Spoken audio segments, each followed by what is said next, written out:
In our first reading today, we have the story of Hannah and Samuel. Now, Hannah was the first wife of Elkanah, but she did not have any children. Which, reading from Western Eyes in 2024, back into the ancient world, we read as she did not have any son to take care of her or to inherit in her old age and to take on Elkanah's name. But from the point of view of Judaism, possibly as early as the time of the Babylonian exile, and certainly by the time of Jesus, Hannah's predicament was even worse. You see, Judaism is matrilineal.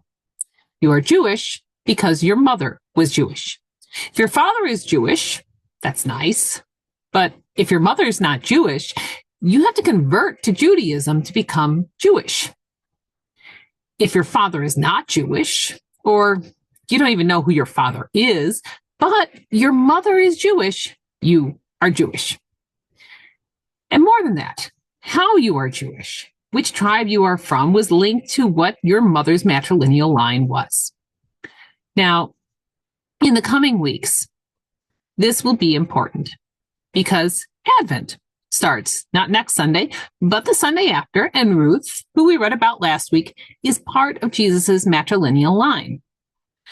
And as we read last week, Ruth was adopted into Judaism through Naomi, the mother of Ruth's first husband and cousin of Ruth's second husband. But back to Hannah. When we look at the story of Ezekiel and the dead bones in the desert being brought back to life, as Christians, we see this as a story of physical resurrection. And certainly, that is a valid interpretation. But it is not the only or even the primary interpretation. At the time of Ezekiel, the Jewish people faced genocide. The Babylonians had breached the walls of Jerusalem. People throughout Judah had been slaughtered. The details of the massacres were vivid and clearly reflect the lived experience of the traumatized survivors. And those survivors had been rounded up into camps and forced marched across the wilderness to Babylon, roughly the distance from Buffalo to Chicago. Many had died along the way. And when they reached Babylon, they were mixed into groups with other conquered peoples in deliberate attempts to erase their Judaism. So Ezekiel's primary concern when God showed him the image of the dried bones, the bones of his friends and neighbors who had been slaughtered and died of disease and starvation, was that the people of Judah would be erased. And the promise of the vision of those bones being knit back together was that the people would survive. Judaism would survive. The memories of those who died would not be lost because their descendants would remember them, and God's covenant would be renewed. And it is in this context that we read of Hannah.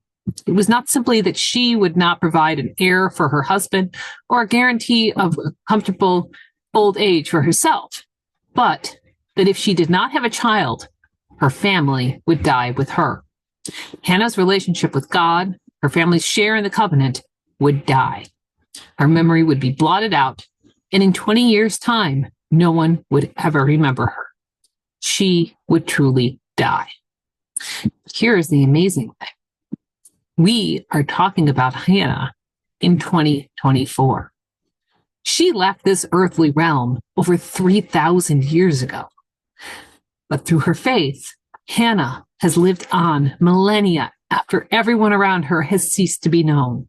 While we as Christians continue to hope in the truth of the resurrection of the individual soul and body, we know that immortality through faith is possible because Hannah has lived it.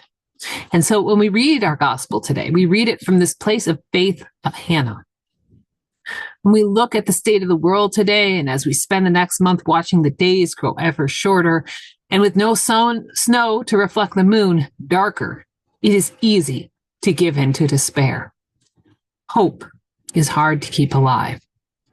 But when we put our faith in God, as Hannah did, even when it is the faith of lament and fury rather than glory and praise, we find that God provides. Perhaps we will live in these bodies to see the end of this world, perhaps not. But regardless, all things will end in their time. and a new earth will be reborn in the image of God, and all of us will be called by God to see that day. And in that belief, on the shortest days and in the longest nights, we have hope. Amen.